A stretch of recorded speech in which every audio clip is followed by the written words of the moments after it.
If you can watch till the end, you won't regret it. Distressing content. Ladies and gentlemen, we are back on Mr. Ballin's channel.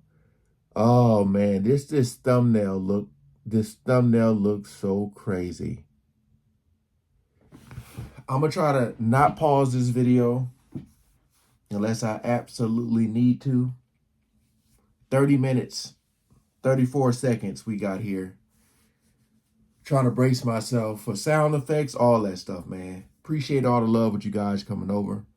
As always, I'll leave the link to Mr. Ballin's channel in the description. Make sure you guys are subscribed. Woo! Buckle up. We ain't gonna waste no more time. Let's jump right into it.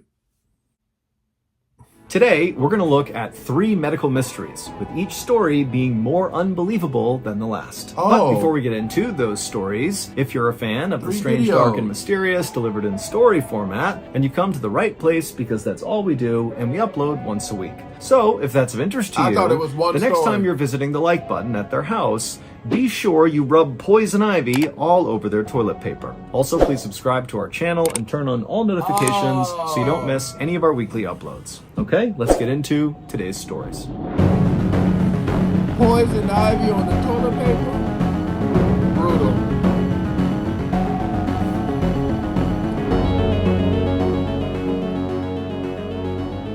On June 14th, 2011, 42-year-old Ellie Lobel stepped unsteadily outside of her house in Wildomar, California, and immediately she had to lean on her round-the-clock caretaker for support. This mother of 3 had just moved to this rural part of California so she could die in peace. For the last 15 years, Ellie had been battling Lyme disease, which is a chronic and debilitating condition spread by ticks. But now, after those 15 years of fighting, Ellie just had no more energy. She could barely stand up on her own, her mind was kind of always in this weird fog, and she just felt totally hopeless. And so Ellie had recently hired an end-of-life coordinator to help her plan for her death, and also to make sure nobody attempted to revive or resuscitate Ellie if she fell unconscious. Ellie really thought she was going to die any moment and just wanted it to happen in peace in California in her bed. But dying can be complicated, and Ellie, after moving to California, had laid in her bed for 3 days expecting to die, but didn't. And so, on June 14th, Ellie decided she would just get up, and with the help of her caretaker, she would just go for a walk in her new town. Every step was painful for Ellie as she clutched her caretaker's arm, but the sun was out, the sky was blue, and flowers were in bloom all around her, and just for a moment, Ellie suddenly realized she was feeling something she had not felt in a long time. She was feeling grateful to be alive. But that feeling was very short-lived, because as she stood on this sunny sidewalk in California, she suddenly felt something small and sharp smack into her forehead. And Ellie, she kind of looked up and realized it was a bee. Now, she was determined not to let an insect ruin this rare instance of happiness in her life.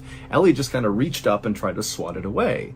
But when she looked up again, she noticed the bee was still there, and worse, there was now an entire cloud, a swarm of bees over her head that were descending down on her. And as this happened, Ellie's caretaker, who saw the swarm, screamed, let go of Ellie, and ran away from her. And so poor old Ellie, who couldn't even stand up on her own, was forced to fall to the ground and kind of cover her head with her hands to try to protect herself. But within seconds, these bees had descended on her and were stinging her head, her ears, her face. I mean, she was getting destroyed. And these were not normal bees. These were African killer bees that were known for stinging their victim dozens of times. And Ellie was fiercely allergic to bee stings. And so instead of dying a peaceful death in her bed, Ellie was now going to die a viciously painful, awful public death out on the sidewalk all by herself. Ellie's life had started out with so much promise. By the time she was just 18 years old, she had already earned her PhD in physics. And then by 1996, when she was 27 years old, Ellie and her husband had 3 beautiful children, and they had moved into their dream home in New York's Westchester County. Her life really seemed perfect.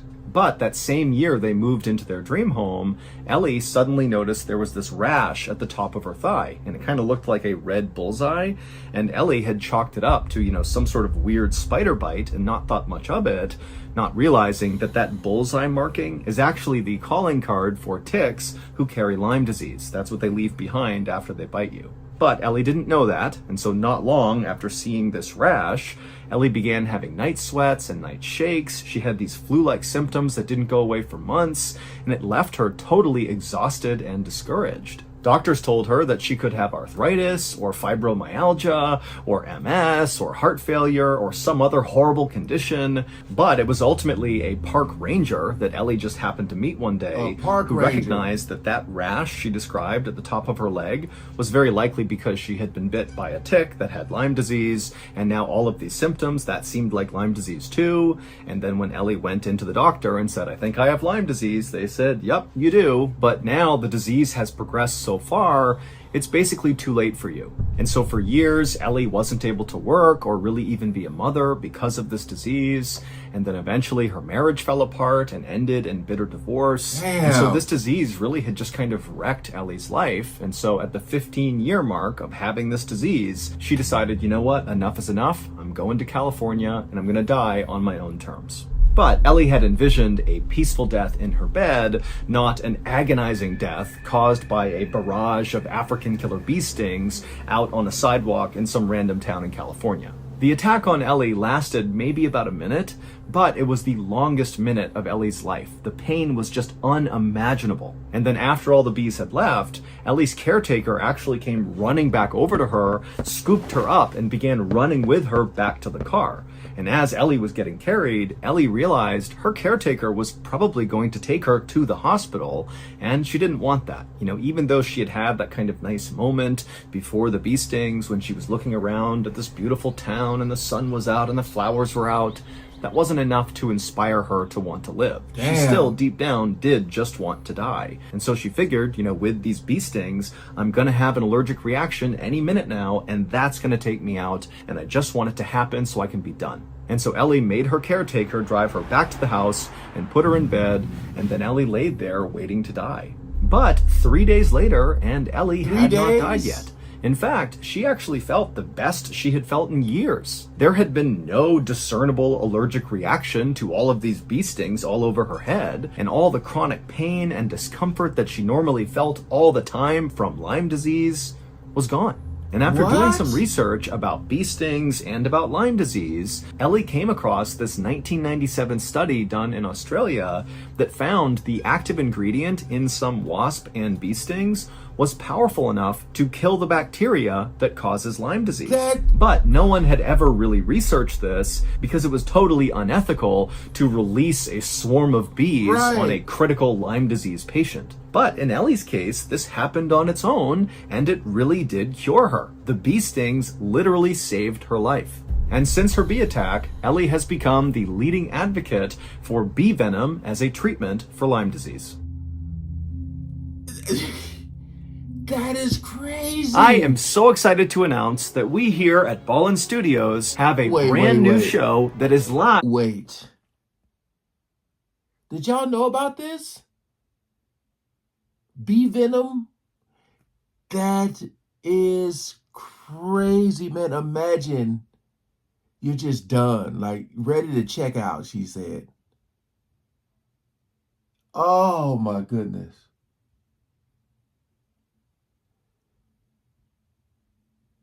That's mind-blowing, for real.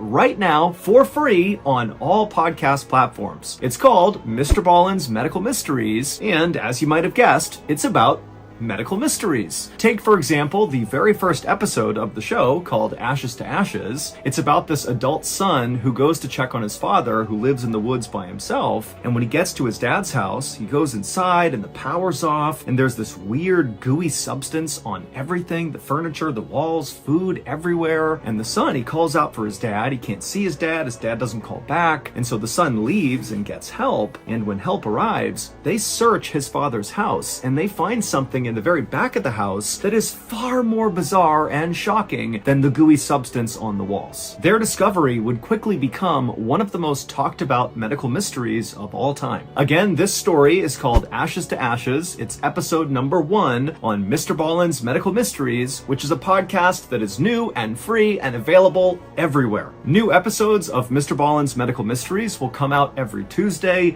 but if you have no patience and you just want to listen to a whole bunch of episodes right now, you can listen to 8 episodes of Mr. Ballen's Medical Mysteries on Amazon Music. Again, the show is called Mr. Ballen's Medical Mysteries, and it's available right now everywhere for free. He's doing the thing. B-Venom, man.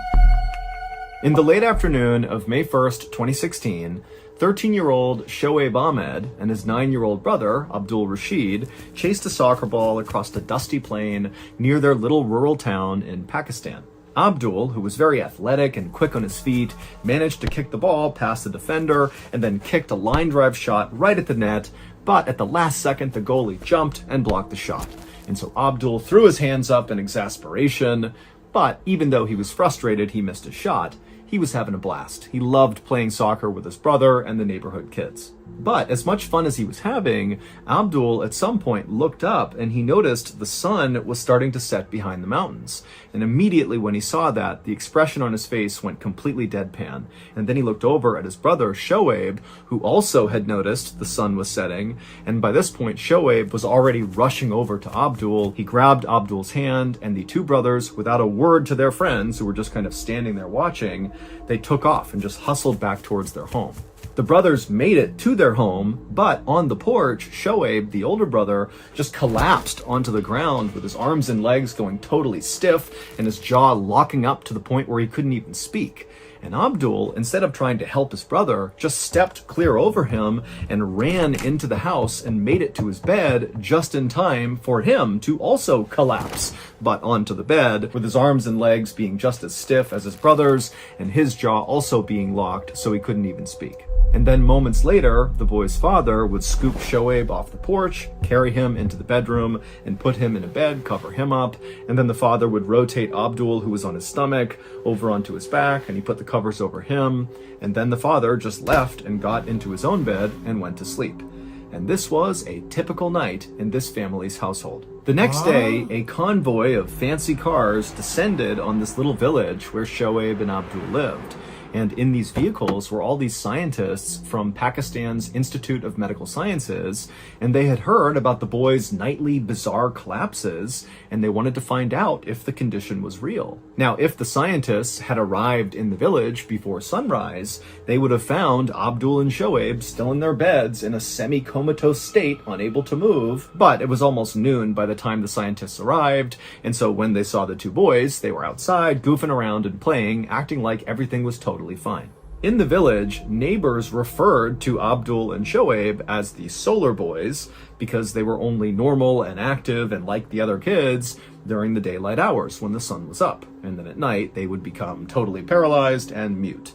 Now, the villagers saw this happening, but they didn't really believe it necessarily. They thought maybe the kids were making it up to get attention, or maybe they were doing it as like a grift to get people to donate money to the family. But Shoaib and Abdul's father completely denied this and said they had not made any money from what was happening to his sons, and all they wanted to do was just figure out what was wrong with them so they could help them. The scientists would talk to Abdul and Shoaib's father first, and he would explain to them that really since Abdul and Shoaib were very little, they had been suffering from these nightly paralysis events. And so with the family's permission, these scientists got to work. They collected blood and urine samples, not just from Shoaib and Abdul, but from the entire family. And then also, the scientists tested Abdul and Shoaib's balance and coordination, obviously during the daytime, and the boys both did completely fine. And then as sunset approached, the scientists just stood there and watched as Abdul and Shoaib slowly lost control of their bodies and became paralyzed and mute. And then throughout the night, the scientists just continued to watch them, and the boys did not move at all. And then when the scientists attempted to kind of move their limbs for them, they were so rigid, almost like rigor mortis after you die, that they really couldn't move their limbs at all. then, the next morning, as the scientists were watching, the sun came up, and it was like suddenly Abdul and Shoaib were totally back to normal. They popped out of bed with a smile on their face, crazy. able to move around, no problem. And so to the scientists who watched this go on, they were left thinking, okay, there's no way these kids could be faking this. Like, no one could fake this. This is real. But the scientists really didn't have any new information to pass to the family because, the boys' blood and urine samples came back completely normal and they had passed all of their balance and coordination tests. And so it seemed like, Abdul and Shoaib should be totally normal, healthy boys, but they just weren't. And these scientists didn't know why. Now, these scientists were not the first group of people who had tried to solve the mystery of the Solar Kids. For years, their father had been trying to find someone who could help them, but he was having no success. Doctors in the nearest hospital to their village were convinced that the boys had a rare illness that made them extremely tired only a couple of hours after waking up in the morning. But Abdul and Shoaib had loads of energy all day long. It was only when the sun came down that they became totally paralyzed. And so the father didn't believe those doctors were really taking this that seriously. The imam at a local mosque was convinced the boys were possessed by demons, and so he organized an exorcism where a group of religious leaders basically tapped on the boys with sticks while chanting in rhythm and dousing them with holy water. But that didn't work, and so the family was close to giving up on ever finding help for their sons. But then in April of 2016, so a month before that team of scientists descended on the village to research the boys, a TV news reporter from Pakistan's version of CNN came to the village to interview the family because this reporter had heard about this strange condition these boys had. And this interview was seen by millions and millions of people, including Pakistan's most esteemed and influential doctor, a man named Dr. Javed Akram, who happened to be the vice chancellor of Pakistan's Institute of Medical Sciences. Dr. Akram had never heard of such a strange condition, and so he was the one who ordered those team of scientists to go to the village and research this family. And after those scientists came back and checked in with Dr. Akram, it was clear they had not had a sort of breakthrough moment with regards to what was going on with these boys, but they were very convinced that this was a real condition.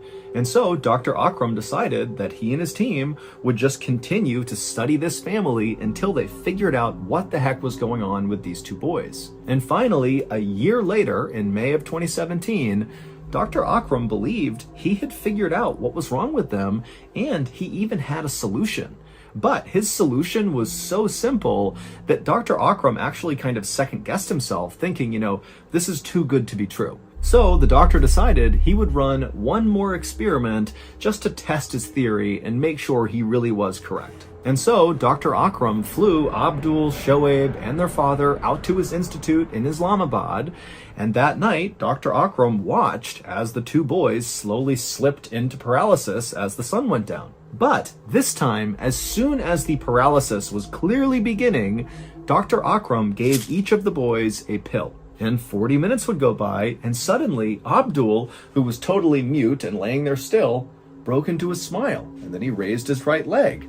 And then Shoaib, right next to him, he too smiled and turned his head. And then 20 minutes after that, both boys were up on their feet, totally fine, laughing and joking, because they had never really done anything at night. They were always paralyzed as soon as it started to get dark. It would turn out Dr. Akram and his team had discovered a very strange mutation in Abdul and Shoaib. Our brains naturally produce all sorts of chemicals that keep them running. And one of those chemicals is called dopamine. Dopamine does several things, but one of those things is it controls muscle movement. The mutation that Dr. Akram and his team had discovered was that the boys' genes were mistakenly shutting off dopamine production every single night. And so that was why they were becoming totally paralyzed. This mutation was the result of a series of complex genetic mistakes. But the fix was actually quite simple. The pill that Dr. Akram gave Abdul and Shoaib was just a dopamine pill. And what it did is it basically just turned the boys' bodies back on. And so Dr. Akram and his team had discovered quite possibly the world's rarest disease, only afflicting one family. But fortunately, they had also found the cure too, and so Abdul and Shoaib, from that day forward, lived totally normal lives by taking their dopamine pills every night. I thought it was gonna be like something extremely like crazy. On the evening of July 3rd, 1992, 35-year-old George Decker was cooking in the kitchen inside of the apartment that he shared with his girlfriend in Jasper, Indiana. And as George cooked, he began to cough. At first, George thought it was just a little tickle in his throat that would go away, but as he continued to cough, this feeling, this sensation in his throat that was making him cough was only getting worse and worse. And this cough was not a normal cough. It was a deep, guttural, kind of rough-sounding cough that really hurt as he did it, and it kind of scared George, like he had never heard himself make this sound before. And in the other room, George's girlfriend, Juanita, she heard this very odd-sounding cough, and so she came out into the kitchen to see what was going on. And when she got there, she found George leaning on the counter, barely able to catch his breath because he was coughing so much. And this was totally out of character for George. He wasn't sick. He didn't have some sort of respiratory problem. He didn't smoke cigarettes. He did work in a metal shop where he melted down aluminum and poured it into different molds, but he always followed all the safety precautions. He wore a mask. He did all the things you're supposed to do to make sure he didn't inhale anything toxic. And so there was really no good reason why George would suddenly be having this unbelievable coughing fit. And so as Juanita kept asking George, hey, are you okay? Can I do anything? George, he can't even talk. He just pulled a handkerchief out of his pocket and he put it over his mouth as he continued to cough. And then when he pulled the handkerchief away, it was clearly covered in blood. Now, George was quick to kind of put the handkerchief back in his pocket, not wanting to deal with the fact that he was coughing up blood. Yeah. But Juanita, she saw the blood and said, okay, George, I don't know what's going on, but you are going to the hospital right now. Now, George, even though he couldn't talk because he was coughing so much, clearly did not want to go. And he kind of resisted Juanita pretty aggressively. He did not want to go. But Juanita finally grabbed him and literally dragged him through the house, out the front door, and down into their car. And then just a few moments later, they were on their way to the hospital located a few miles away. By the time they actually parked in front of the emergency room at this hospital, George's cough had actually died down a little bit. And so now George was being really insistent that it was totally pointless to go to the hospital, that they did not need to be here. Take me back home. This is ridiculous. But Juanita really pressed him and said, you can't goof around with coughing up blood. You have to go in there. And so finally, George, who was totally annoyed by this, relented. He got out of the car and the two of them walked to the hospital. And then when they went in the front doors of this emergency room, a nurse came up to greet them and see what was going on. And George kind of inexplicably pushed the nurse, like, to get away from me. I don't need your help. And Juanita, she was so embarrassed and tried to apologize, and the staff just kind of rolled with it and just kind of gave him his space. And then for the rest of the time they were there, the staff basically only talked to Juanita, while George sat in the corner with his arms crossed, unwilling to talk or give them any information. Toward the end of this hospital visit, the doctor would prescribe George some antibiotics for what he called an upper respiratory infection, and then the doctor asked George if he was willing to stay the night so they could observe him and make sure he really was okay. But George flatly refused. He got up, turned around, and practically ran out of the hospital. And Juanita said, "I'm so sorry," and she followed after him. Over the next couple of days, George would take these antibiotics that he was prescribed, but they really did not make a difference. He continued to have these huge coughing fits, and even worse than that, something Juanita noticed was George's skin was clearly turning blue, in particular on his arms, his hands, his fingertips, and on his face. And so finally, about a week after that first visit to the ER, Juanita, she looked at George and just felt like he looks so bad. He has to go back. They have to check him again. And so Juanita was able to, again, convince George to go to the hospital. He was very resistant to the idea, but now he was so physically weakened and drained from whatever was going on, he just kind of went with whatever Juanita wanted. And this time, when they went to the hospital, they would give George a chest x-ray, and it would reveal George had pneumonia in both of his lungs. This explained why he was coughing so much, and it also explained why his skin was turning blue. Because of this infection in his lungs, his body was not getting enough oxygen, and when that happens, it leads to a condition known as cyanosis, which turns your skin blue.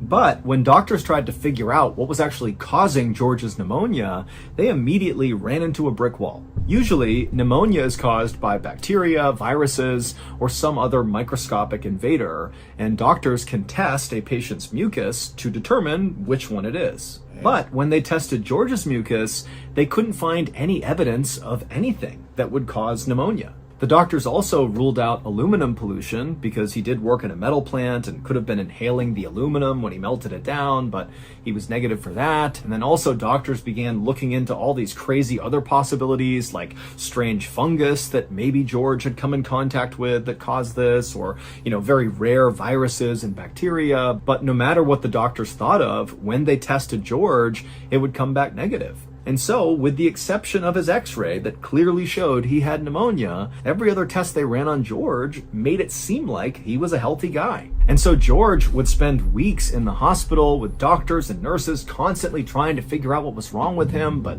not succeeding. And as each day went by, George's condition got worse and worse until finally he was put on a ventilator because his lungs actually just didn't work on their own. And so a ventilator basically forces air into the patient's body. But no matter how much oxygen they pumped into George's body, he continued to have these terrible coughing fits and his skin stayed blue. Damn. Finally, in October, so 3 months after George had first developed this coughing fit, he would pass away. George's doctors were totally baffled. It did not make sense what had happened to George. He was young and healthy, and then something that was totally powerful and aggressive had wiped him out. And so the doctors knew they needed to figure out what that thing was and how to cure it before other people died from the same mystery illness. On October 8th, so 5 days after George passed away, an Indiana pathologist named Dr. Daniel C. Weaver, who was known for his ability to figure out unexplained deaths like George's, was called to the hospital where George died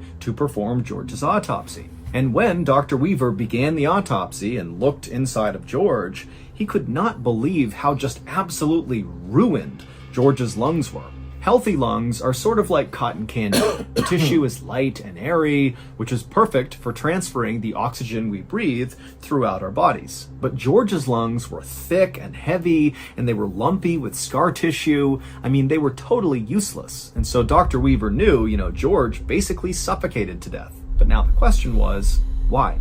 Dr. Weaver would run into the same obstacles as all the other doctors when he attempted to find contamination inside of George's lungs. There was nothing to see. In fact, at the end of the autopsy, Dr. Weaver had basically learned nothing as to why this happened to George. In frustration, after this autopsy was over, Dr. Weaver went to George's medical records and just began reading through them, and it was at this point that he saw something very odd that other doctors clearly had seen too, but they must have thought it was not important. At that very first ER visit, Juanita had told nurses and doctors that George, before he had begun coughing in the kitchen, he had been in a great mood. And generally speaking, George was just a very positive and upbeat person.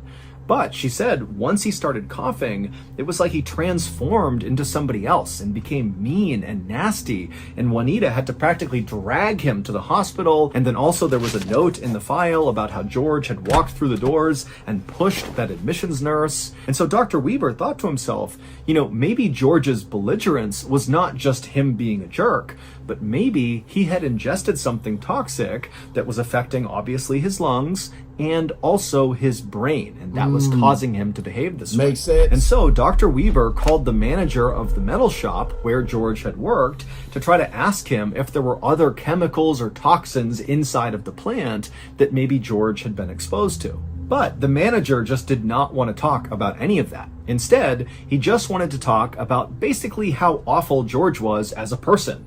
The manager clearly did not like George, and he began talking about how George was obsessed with making money at all costs, and that in addition to working in the metal plant, George had all these kind of sketchy, kind of borderline illegal side jobs to make more money. And then at some point, the manager just began talking about this one particular potential scam that George was involved in that had to do with little bits of silver and gold.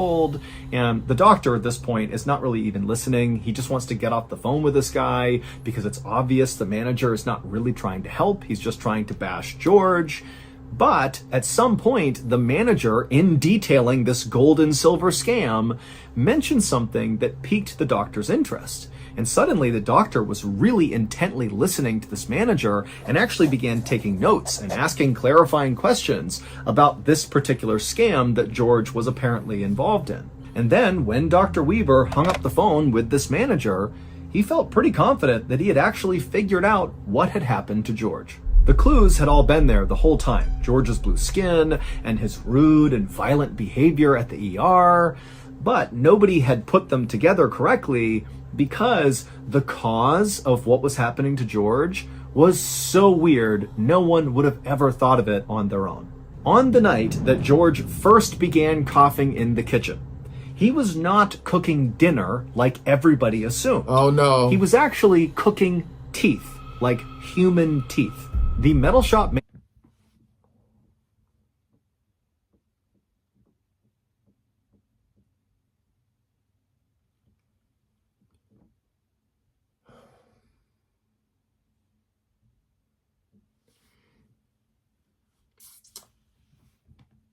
manager told Dr. Weaver on the phone about the scam that George was involved in that had to do with little bits of gold and silver. And the manager explained to Dr. Weaver that George was going to all of these local dentist offices and he was collecting all of their discarded teeth.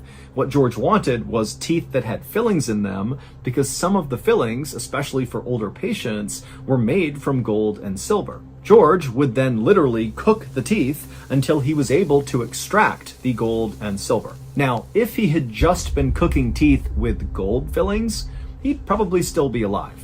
But because George also was cooking the teeth with silver in them, during that process of cooking the silver teeth, mercury gas was released and George would inhale the gas. And mercury gas is deadly. And so the gas went into George, it ravaged his lungs, and it also created these massive mood swings and mental disturbances, which explained why he became so nasty and mean when he got to the ER. Also, ingesting high levels of silver, which George was doing as well, can turn your skin blue.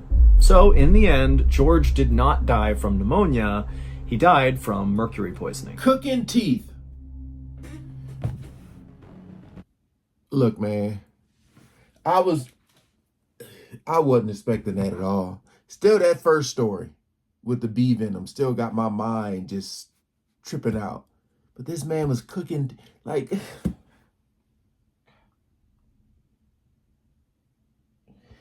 like when you just think of the when the first person was on Earth, on planet Earth, or just whatever, man, how we end up here. How we end up here, y'all, with somebody cooking damn teeth.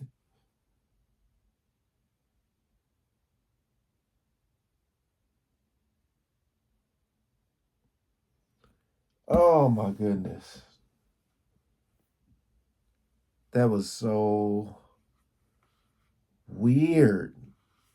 Like, think about that, man. You just died from because you was cooking teeth, trying to get some silver and gold.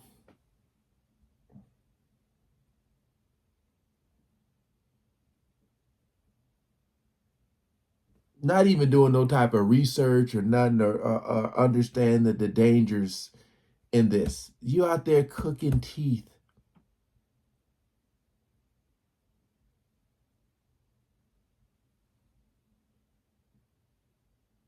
Like, think about trying to explain that to somebody. Oh, how did he pass? He was cooking teeth.